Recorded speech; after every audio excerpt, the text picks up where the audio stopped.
welcome back to my YouTube channel Law for All. Myself Ashima Agarwal and I hope that you all are doing well. Guys, last video में हमने consumer protection act 2019 start कर दिया था। उस video में हमने पहले देखा था कि ये एक्ट एग्जिस्टेंस में कैसे आया और साथ में हमने डेफिनेशन क्लॉज स्टार्ट कर दिया था। लास्ट डेफिनेशन हमने उस वीडियो में देखी थी कंप्लेंट की, सेक्शन 2 क्लॉज 6 में। क्या देखा था कंप्लेंट में कि एक रिटन एलिगेशन जो कि एक कंप्लेनेंट किसी के अगेंस्ट फाइल करता है अलग अलग बेसिस के ऊपर, कोई अनफेयर ट्रेड हो गया, कोई अनफेयर ट्रेड प्रैक्टिस होगी, या फिर अगर उसने कोई गुड्स या सर्विसेज अवेल की या गुड्स खरीदे उसमें कोई डिफेक्ट से डेफिशिएंसी थी या प्राइस जो मेंशन्ड है उससे ज़्यादा ले लिया। तो बहुत सी ऐसे अलग अलग सिचुएशंस होते हैं जिसमें कि जो कंज्यूमर है वो कंप्लेंट फाइल कर सकता है इन रिटन, उसको हम क्या कहते हैं, कंप्लेंट। ठीक है, अब नेक्स्ट डेफिनेशन हम देखते हैं। तो नेक्स्ट डेफिनेशन हमारी आती है कंज्यूमर की, सेक्शन 2 क्लॉज 7। कंज्यूमर कौन है? बेसिकली आप, मैं, हमारी जितनी भी पब्लिक है वो क्या है, कंज्यूमर। क्यों? क्योंकि हम गुड्स कंज्यूम कर रहे हैं, सर्विसेज यूज़ करते हैं, अवेल करते हैं अपने लिए, तो वी आर द कंज्यूमर। अब इसकी डेफिनेशन क्या है? जो लाइंस मैंने मार्क की हुई है that are the important and main यही है। तो क्या है? Means any person who buys any goods for a consideration which has been paid or promised or partly paid। Goods को खरीदा जिसके बदले में हमने गुड्स खरीदने के बदले में क्या देते हैं, मनी देते हैं। ठीक है ना, पैसे दिए, या तो हमने पैसे दे दिए हैं या फिर हमने सेलर को कह दिया कि भाई तुम मेरे को गुड्स दे दे, मैं तेरे को बाद में पैसे दे दूंगा। या फिर जितने पैसे थे, मान लो कि मेरे गुड्स 100 के थे, 50 मैंने दे दिया, 50 रुपीज़ अभी मैंने नहीं दिए। ठीक है ना, तो उस केस में क्या हो गया, I have bought the goods जिसके लिए मैंने कंसिडरेशन पे कर दिया। और इसके अंदर क्या क्या आता है, and includes any user of such goods other than the person who boys such goods for the consideration paid. अब देखो, इसमें लाइन का मीनिंग बहुत ईजी है। अब आपकी फैमिली में घर का सामान कौन लाता है? आपके पापा लाए सामान, पैसे उन्होंने दिए, तो आप कहोगे वो कंज्यूमर हुए? नहीं, कंज्यूमर वो हर पर्सन हुआ जो वो गुड्स को यूज़ कर रहा है। लाइक अगर पापा वेजिटेबल्स लाए, खा तो सारे रहे ना, तो इसलिए कंज्यूमर्स हम सब हुए। Means it includes the user of such goods other than the person who buys the goods. जिसने खरीदे उसके अलावा जो भी उन गुड्स को यूज़ करे, they all are the consumer. और कौन कौन कंज्यूमर की कैटेगरी में नहीं आते? who does not include but does not include a person who obtains the goods for the resale or for any commercial purpose। अगर कोई हमने गुड्स खरीदे, मैंने आगे बेचने के लिए खरीदे, पैसा कमाने के लिए खरीदे, ठीक है, तो वो क्या होगा, कमर्शियल पर्पस के लिए, प्रॉफिट मोटिव के लिए, तो उस कंडीशन में I would not be considered as a consumer. ठीक है, पहला पॉइंट था गुड्स की कैटेगरी का। दूसरा क्या होता है, हम सर्विसेज भी तो अवेल करते हैं ना।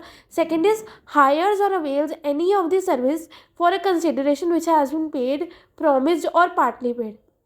कोई सर्विस हमने अपने लिए अवेल की, ठीक है, जिसके लिए या तो मैंने पैसे दे दिए हैं या फिर मैंने कह दिया कि मैं आपको दे दूंगा, या मैंने आधे दे दिए, अभी आधे मैंने नहीं दिए। ठीक है, उस केस में भी मैं कंज्यूमर होंगी।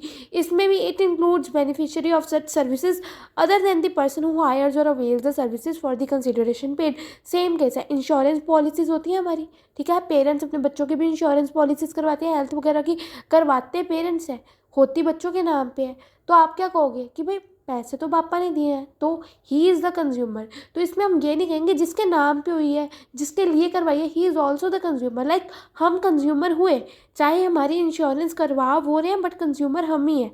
ठीक है, और कौन नहीं आता इसमें, but does not include any person who avails such service for a commercial purpose. उस वही सेम पॉइंट है, कोई भी पर्सन जो कि कमर्शियल पर्पस के लिए गुड्स या सर्विसेज को हायर करता है, खरीदता है, अवेल करता है, उसको हम कंज्यूमर की डेफिनेशन में इंक्लूड नहीं करते। ठीक है, ये थी डेफिनेशन ऑफ द कंज्यूमर। अब इसमें हमने दो चीज़ें देखी, पहला हमने देखा बायज एनी गुड्स, दूसरा हमने देखा अवेल्स एनी सर्विस। अब इसमें बायज एनी गुड्स और अवेल्स एनी सर्विसेज का मतलब क्या हुआ? It includes offline or online transaction through electronic means और by teleshopping और direct selling और multi level marketing। अब आजकल हम ऑनलाइन शॉपिंग भी करते हैं, ठीक है, टेली शॉपिंग हो गया, मार्केट जाके डायरेक्ट भी सेलर और ट्रेडर की बातचीत होती है। हर तरह की ट्रेडिंग इसमें आ जाएगी, चाहे वो ऑनलाइन हो, चाहे वो फेस टू फेस हो, हर तरह की। ठीक है, बायर्स एनी गुड्स और हायर्स और avails any services include online and offline transactions also by the electronic means. ठीक है, next is a purchase of goods can be said for a commercial purpose. अब कमर्शियल पर्पस हमने देखा ना कि कोई भी गुड्स को या फिर कोई भी सर्विसेज को हमने अवेल किया कमर्शियल पर्पस के लिए, तो then we are not the consumer. तो इसमें उन्होंने क्या कहा, the purchase of good can be called for commercial purpose only if the goods have been purchase for making some profit at a large scale. अगर मैंने goods को ख़रीदा आगे बेचने के लिए अपने प्रॉफिट मोटिव के लिए, तो वो सारी एक्टिविटीज़ कमर्शियल पर्पस की कैटेगरी में काउंट की जाएगी। ठीक है, अब ये थी कंज्यूमर की डेफिनेशन। अब कुछ केस लॉज आ जाते हैं, इससे रिलेटेड ही है। ठीक है, पहला केस लॉ है Lakshmi engineering works versus PSG industrial unit institute. पूरी केस स्टडी पढ़ने की ज़रूरत नहीं है, जो इसका कंक्लूजन है केस स्टडी से हमें क्या कंक्लूजन निकला था हम पहले वो मेन वही देखेंगे। केस लॉ का नेम क्या है, Lakshmi engineering works versus PSG industrial institute. इसमें उन्होंने क्या कहा, if a person purchases a machinery and appoints और engage any other person to operate the machine then such person would not be a consumer. Simple सी बात है, दो person है ए और बी। ए ने अपनी फैक्ट्री के लिए मशीन खरीदी, ठीक है, उसने मशीन परचेज कर ली, उसको मशीन की फिटिंग करनी नहीं आती, तो उसने क्या किया, बी जो कि एक मैकेनिक है, जो कि एक इंजीनियर है, उसको अपॉइंट कर लिया कि तू मेरी मशीन के आके फिटिंग कर जा। तो हम ये नहीं कहेंगे कि बी कंज्यूमर है। क्यों? क्योंकि बी उसकी मशीन को फ्री में तो फिट करके नहीं ना जाएगा, वो भी पैसे लेगा। ठीक है ना, काम करेगा तो फ्री में नहीं करके जाएगा, पैसे लेगा। तो इस तरह की एक्टिविटी में भी हम क्या कहेंगे कि जो इंजीनियर है या फिर जो पर्सन उसकी मशीन की फिटिंग कर रहा है, तो वो कंज्यूमर नहीं होगा, because it is for the commercial purpose. ठीक है, अगर फ्री में कर रहा होता देन वी कैन से कि कंज्यूमर है, कि किसी फैमिली के मेंबर नहीं कर दी उसकी मशीन की फिटिंग, तो हम कहते हैं कि कंज्यूमर है, बिकॉज जो मशीन से आउटपुट आएगी वो तो यूज़ तो सबको ही होनी है। ठीक है, ये था इस केस लॉ में। सिंपल सा उन्होंने बताया कि कोई भी पर्सन जो हम अपॉइंट करते हैं अपनी मशीन की फिटिंग के लिए या किसी भी काम के लिए, ठीक है, जिसके बदले में वो दूसरा पर्सन जिसको हमने अपॉइंट किया वो पैसे ले रहा है, ठीक है, कंसिडरेशन मांग रहा है, तो he would not be considered as a consumer. ठीक है, बिकॉज वो पर्सन भी कमर्शियल पर्पस की कैटेगरी में ही आ जाता है। ठीक है, नेक्स्ट केस लॉ हुआ Bhupendra Jang Bahadur Guna versus regional manager and others. इस केस लॉ में क्या था, इस केस लॉ में स्टेट कमीशन ने क्या कहा था, जो टर्म कंज्यूमर है it also includes the beneficiary of the service other than the person who hires the service for the consideration. ये सारी जो भी इनमें कंक्लूजन है ये हमने कंज्यूमर की डेफिनेशन में पढ़ी है। ठीक है ना, ये इन केस लॉज से ही ये वाले कंक्लूजन्स निकले थे। वही चीज़ कि बेनिफिशियरी ही भी कंज्यूमर की कैटेगरी में आता है, चाहे मेरी इंश्योरेंस पॉलिसी मेरे पापा करवा रहे हैं, चाहे घर का सामान मेरे मम्मा पापा ला रहे हैं मार्केट से, यूज़ तो सारे कर रहे हैं ना, तो we are also the consumers. Beneficiary तो कंज्यूमर होगा ही जिसने पैसे दिए, बट जो गुड्स और सर्विसेज को अवेल कर रहा है, ठीक है, जो यूज़ कर रहा है, वो भी कंज्यूमर की कैटेगरी में आएगा। ठीक है, नेक्स्ट केस लॉ आता है Lakshmi Chand Shah versus the Sakir Ben Kanji Chandan and others. अगर केस लॉ के नेम याद होंगे तभी करने हैं, बाकी आपको ये इसलिए है कि आपको पता चल जाए कि कंक्लूजन निकले कैसे थे। ठीक है, इस केस में उन्होंने क्या कहा, the tenant entering into the lease agreement with the landlord can not be considered as a consumer where there was no provision in the lease agreement in respect of cleaning, repairing and maintaining the building. The rent paid by tenant is not the consideration for availing these services and there is no question of deficiency in the service. अब हमने आगे definition देखनी है defect की, deficiency की, ये case law उससे related है। ठीक है, अब नेक्स्ट डेफिनेशन मारी जाती है गुड्स की। गुड्स क्या होते हैं, जो हम सामान खरीदते हैं जिसके लिए हम कंसिडरेशन पे करते हैं।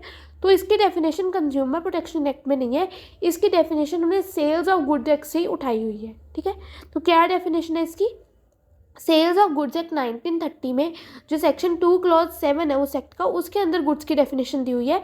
It means every kind of movable property, कोई भी मूवेबल प्रॉपर्टी जिसको हम एक जगह से दूसरी जगह लेके जा सकते हैं, other than the actionable claims and money. Actionable claims और मनी को छोड़ के, और इसके अंदर शेयर्स, स्टॉक्स, ग्रोइंग क्रॉप्स और ग्रास वगैरह सब कुछ आ जाती है। ठीक है, and things attach to the land. मान लो कि मैंने कोई घर खरीदा, ठीक है, तो घर से जुड़ी हुई जो भी चीज़ें थी वो सारी गुड्स के अंदर आ जाएंगी। ये नहीं कि मैंने अगर किसी ने मेरे को अपना घर बेचा तो वो क्या करेगा कि घर में जो सामान लगा हुआ था वो ले जाएगा उतार के, तो ये कंसिडर नहीं किया जाएगा। क्यों? वो सारी चीज़ें जो कि उस पार्ट ऑफ लैंड से अटैच्ड है वो सारी गुड्स की कैटेगरी में आ जाती है, which are agreed to be served before sale और under the contract of sale. Because ये सेल्स के कॉन्ट्रैक्ट में गिवन है कि लैंड से कनेक्टेड जो भी चीज़ें, लैंड से अटैच्ड जो भी चीज़ें, वो उस पर्सन के अंडर आ जाएंगी जिसने कि उस लैंड के लिए पैसे दिए हैं। ठीक है, तो सिंपल सी चीज़ है कि any kind of movable property other than the actionable claims and money, इसके अंदर stock, shares, crops, grass, land से जुड़ी हुई जितनी भी चीज़ें हैं वो सारी गुड्स की डेफिनेशन में आ जाती है। ठीक है, therefore most consumer products come under the preview of this definition. जो हमारे खाने पीने की चीज़ें हैं वो सारी गुड्स की डेफिनेशन के अंदर हम इंक्लूड करते हैं। Means goods also includes food. ठीक है, ये थी गुड्स की डेफिनेशन। याद रखना इसकी डेफिनेशन कॉपर एक्ट में नहीं मेंशन, इसकी definition sales of good act से ही उठाई हुई है जिसका सेक्शन 2 क्लॉज 7 है। ठीक है, क्या कहा उन्होंने? Goods means any kind of movable property. Movable property में कौन कौन सी चीज़ें नहीं आती? एक्शनेबल क्लेम्स और पैसा नहीं आता। और क्या क्या आता है? स्टॉक, शेयर्स, क्रॉप्स, ग्रास और लैंड से जुड़ी हुई जितनी भी चीज़ें हैं वो सारी गुड्स की डेफिनेशन में आ जाती है। ठीक है, अब एक और केस लॉ आ जाता है, that is Morgan Stanley mutual fund versus the Kartik Das. इसमें क्या था? अब यहाँ पे हमने देखा ना कि गुड्स की डेफिनेशन में स्टॉक्स आ जाते हैं, शेयर्स आ जाते हैं, ये उससे रिलेटेड ही है। उन्होंने क्या कहा कि सुप्रीम कोर्ट ने कहा था an application for the allotment of the shares can not constitute goods. अब हमने देखा ना अकाउंट्स में पहले हम एप्लीकेशन मनी देते हैं, फिर अलॉटमेंट, ठीक है, फिर फर्स्ट कॉल, फाइनल कॉल। मान लो कि मैंने एप्लीकेशन दी, अलॉटमेंट मतलब एप्लीकेशन मनी दे दी मैंने कंपनी को, बट अभी तक मेरे को शेयर्स अलॉट नहीं हुए, तो I would not be considered as the consumer. जब तक मेरे को शेयर्स अलॉट नहीं हो जाएंगे, शेयर्स मेरे नाम पे नहीं हो जाएंगे, मुझे कंज्यूमर की कैटेगरी में काउंट नहीं किया जाएगा। It is after the allotment, जब मेरे को अलॉट कर दिए जाएंगे, ठीक है, द राइट्स में अराइज, फिर मेरा उन शेयर्स के ऊपर अधिकार हो जाएगा जब वो शेयर्स मेरे को अलॉट कर दिए जाएंगे। ये हमारे कंपनी के आर्टिकल ऑफ एसोसिएशन के कुछ रूल्स हैं, रेगुलेशंस हैं, उसमें मैंशनड है। ठीक है, at this stage of application there is no purchase of good. जब हम एप्लीकेशन मनी पे करते हैं ना, अप्लाई किया मैंने कंपनी में शेयर्स के लिए, तो उस कंडीशन में हम ये नहीं कहते कि मैंने गुड्स को परचेज किया। ठीक है, for the consideration and again the purchaser can not be called the hirer of this service. जब तक मैंने सिर्फ एप्लीकेशन मनी पे की है तो ना मुझे कंज्यूमर कहा जाएगा और ना ही मुझे ये कहा जाएगा कि मैंने गुड्स को या सर्विसेज को हायर कर लिया। ठीक है, ये सिंपल सा था। सिंपल से इसमें क्या कंक्लूजन निकला कि जब तक शेयर्स मेरे को अलॉट नहीं कर दिए जाएंगे मेरा कोई भी अधिकार नहीं बनेगा। ठीक है, ये हमारे कंपनी के आर्टिकल ऑफ एसोसिएशन में मेंशन होता है। अब नेक्स्ट डेफिनेशन आ जाती है कंज्यूमर डिस्प्यूट्स। इसकी डेफिनेशन है सेक्शन 2 क्लॉज 8 में। कंज्यूमर डिस्प्यूट क्या होता है? जो छोटी मोटी झगड़े वगैरह हो जाते हैं वो होते हैं डिस्प्यूट। तो इसकी डेफिनेशन क्या है? Consumer dispute means a dispute where the person against whom a complaint has been made denies or disputes the allegation contained in the complaint। मान लो ए और बी है, ए कंप्लेनेंट है और बी जो है उसके खिलाफ उसने कंप्लेंट की है। बी सेलर है, ठीक है, ए परचेजर है, बी सेलर है। आप ये समझ के चलो, बी ने ए के खिलाफ कंप्लेंट फाइल की, ठीक है, बट ए ने ना कह दिया कि भाई उसने जो मेरे ऊपर एलिगेशंस लगाए हैं ना, जिन बेसिस पे उस पर्सन ने मेरे ऊपर कंप्लेंट फाइल किया है वो सारे एलिगेशंस गलत है। ठीक है, तो ये क्या होगा? कंज्यूमर डिस्प्यूट हो गया कि वो दो पर्सन है, कंप्लेनेंट और जिसके खिलाफ कंप्लेंट की है, ठीक है, वो डिनाई कर रहे हैं कि भाई तूने जो मेरे ऊपर एलिगेशंस लगाए हैं वो गलत है। तो क्या होगा? कंज्यूमर्स के डिस्प्यूट्स हो जाएंगे। ये होता है consumer dispute. A dispute where the person against whom the complaint has been made denies the allegations contained in the complaint. सीधी सी बात है, उसके खिलाफ जिन जिन सबूतों पे उसके खिलाफ कंप्लेंट फाइल की गई है वो कहता है कि ये बेसिस पे मेरे ऊपर कंप्लेंट फाइल नहीं की जा सकती बिकॉज मैंने ऐसा कुछ किया ही नहीं है। ठीक है, नेक्स्ट डेफिनेशन हमारी आ जाती है कंज्यूमर राइट्स की। कंज्यूमर राइट की डेफिनेशन है सेक्शन 2 क्लॉज 9 के अंदर। अब कंज्यूमर राइट्स क्या है? हम जो भी लोग हैं, आप, मैं, जितनी भी पब्लिक है, वी आर द कंज्यूमर। तो हमारे क्या क्या अधिकार है कॉपर एक्ट के अंडर? तो क्या अधिकार है? पहला राइट है to be protected against the marketing of the goods, products और services which are hazardous to life and property. उन सभी गुड्स और सर्विसेज से, मार्केटिंग सर्विसेज से हमें प्रोटेक्ट किया जाए जो कि हमारी जान के लिए हानिकारक है। उन गुड्स को मार्केट में बेचा ही ना जाए जो हमारी जान के लिए हानिकारक है। ठीक है। सेकेंड राइट क्या है, to be informed about the quantity, quality, potency, purity, standard and the price of goods.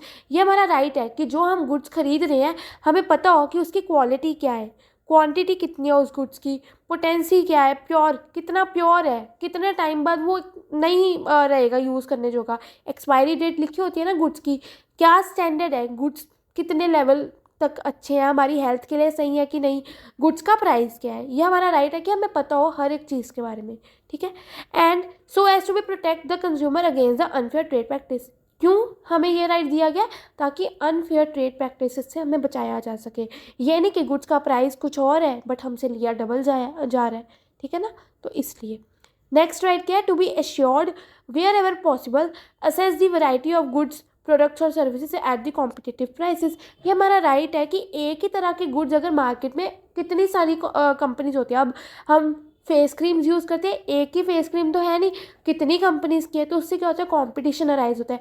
हमारा राइट है कि हम किसी भी चीज़ को लेने से पहले हम डिफरेंट डिफरेंट ब्रांड्स को टेस्ट कर सकते हैं, क्योंकि क्या उससे प्राइस में भी फ़र्क आता है, क्वांटिटी में भी फ़र्क आता है, क्वालिटी में भी फ़र्क आता है, स्टैंडर्ड्स में भी फ़र्क आता है, तो ये भी हमारा राइट है, ठीक है ना। कोई हमें फोर्स नहीं कर सकता कि आप यही वाली चीज़ लो, ठीक है। अगला राइट क्या है, the right to be heard, हमारी बात को सुनी जाए, and to assure that the consumers interest will receive due consideration at the appropriate forum. और ये कंज्यूमर का राइट है कि एक उसकी बात सुनी जाए और जो भी उसका सोल्यूशन है उसको निकाल के दिया जाए, अगर उसके साथ गलत हुआ है तो उसको कंसिडरेशन दी जाए, ठीक है।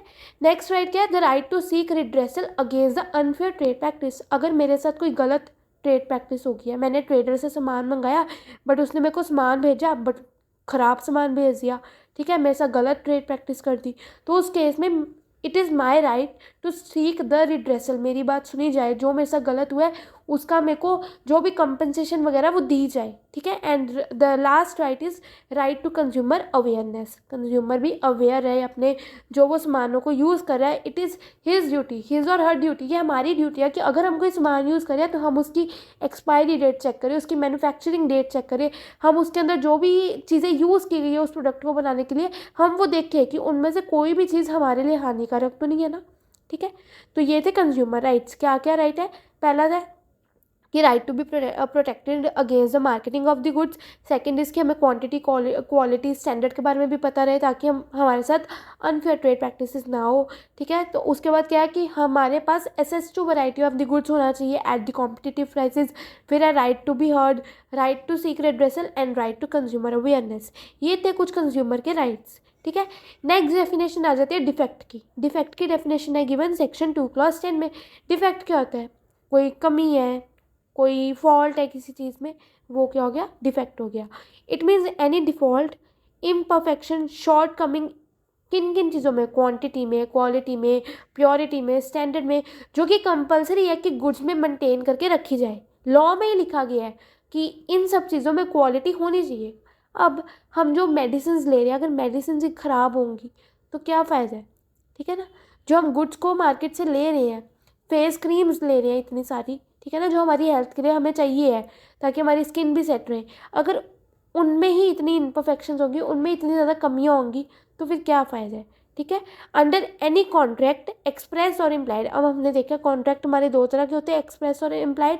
लॉ के अंडर अगर कहा गया है कि गुड्स को मेंटेन करके रखना है एक पर्टिकुलर स्टैंडर्ड पे, तो उसमें कोई कमी है तो उसको हम क्या कहते हैं, डिफेक्ट।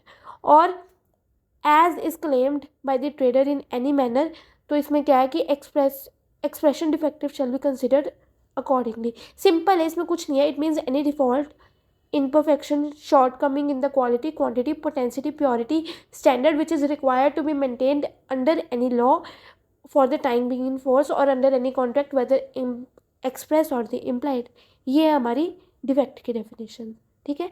नेक्स्ट डेफिनेशन आ जाती है डेफिशिएंसी की। डेफिशिएंसी का भी मतलब वही हो गया, कमी हो गया।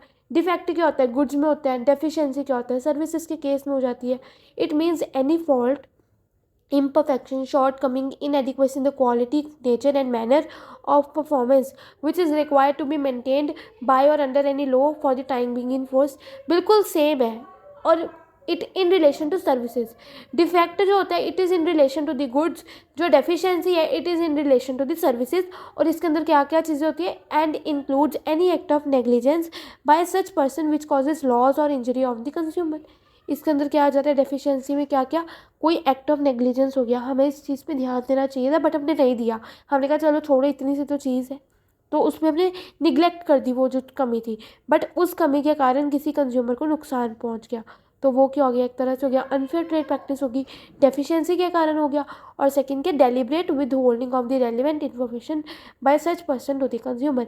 कोई बंदा हमसे कुछ लेने आया, सर्विसेज अवेल करने आया, हमने उसको बताया नहीं कि भाई इस सर्विस से ना ये तुझे नुकसान हो सकता है, बट ये हमारी ड्यूटी थी कि हम बताएं, हमें क्या पता उस पर्सन को कोई प्रॉब्लम हो उस चीज़ से, कोई भी हो सकती है, ठीक है ना, हेल्थ रिलेटेड हो सकती है, वैसे भी कोई, तो अगर हम कोई डेलिब्रेट इन्फॉर्मेशन थी जो हमें बतानी चाहिए थी बट हमने नहीं बताई, तो वो भी एक तरह से फॉल्ट हो गया, ठीक है ना। तो ये डेफिशिएंसी सिंपल है, डिफेक्ट गुड्स के रिलेशन में होता है, डेफिशिएंसी सर्विसेज के रिलेशन में होता है, बाकी डेफिनेशन बिल्कुल सेम है, बिकॉज इट इज़ कंपल्सरी, क्योंकि मेंटेन करके रखना चाहिए जो भी क्वांटिटी क्वालिटी स्टैंडर्ड जो कि लॉ के अंडर प्रोवाइडेड है या फिर कोई भी कॉन्ट्रैक्ट में फाइनलाइज किया गया है, ठीक है। तो ये हो गया डिफेक्ट और डेफिशिएंसी। नेक्स्ट डेफिनेशन आ जाती है डिज़ाइन की। डिज़ाइन की डेफिनेशन कहाँ पे गिवन है, सेक्शन 2 क्लॉज 12 में। डिज़ाइन मतलब क्या होता है, जो भी उसके किसी गुड्स के या किसी सर्विसेज के फिजिकल या मटेरियल कैरेक्टरिस्टिक्स है, जिससे हम डिफाइन कर देते हैं कि ये इस तरह का प्रोडक्ट है, इस तरह का गुड्स है, ठीक है ना। It in design in relation to product, product की डिज़ाइनिंग होती है, means the intend or known physical and the material characteristics of the product and includes any intended or known formulation or the content of such product। हम उस product को देख के या उस प्रोडक्ट के बारे में सुन के ही, भाई उसकी शेप ऐसी है, इस प्रोडक्ट की इस शेप में इस तरह का डिज़ाइन बना हुआ है, ठीक है ना, हम ऐसे सुन के ही हम डिफाइन कर देते हैं कि शायद ये वाले प्रोडक्ट की बात हो रही है, ठीक है ना। And the usual result of the intended manufacturing और other process use to produce the product, ठीक है। कोई भी फिजिकल या मटेरियल कैरेक्टरिस्टिक्स है किसी भी प्रोडक्ट के, उसको हम क्या कहते हैं, डिज़ाइन कहते हैं। इसमें डेफिनेशंस थोड़ी इन्होंने घुमा के दी है, बाकी बहुत ईजी है, पूरी भी याद मत करो, आप सिर्फ इतना याद करो, इट मीन्स द इंटेंडेड और non physical and the material characteristics of the products and includes the, या सिर्फ यहाँ तक ही कर लो, and of such product which result to the intended manufacturing और the process use to produce such product, it is known as design, ठीक है।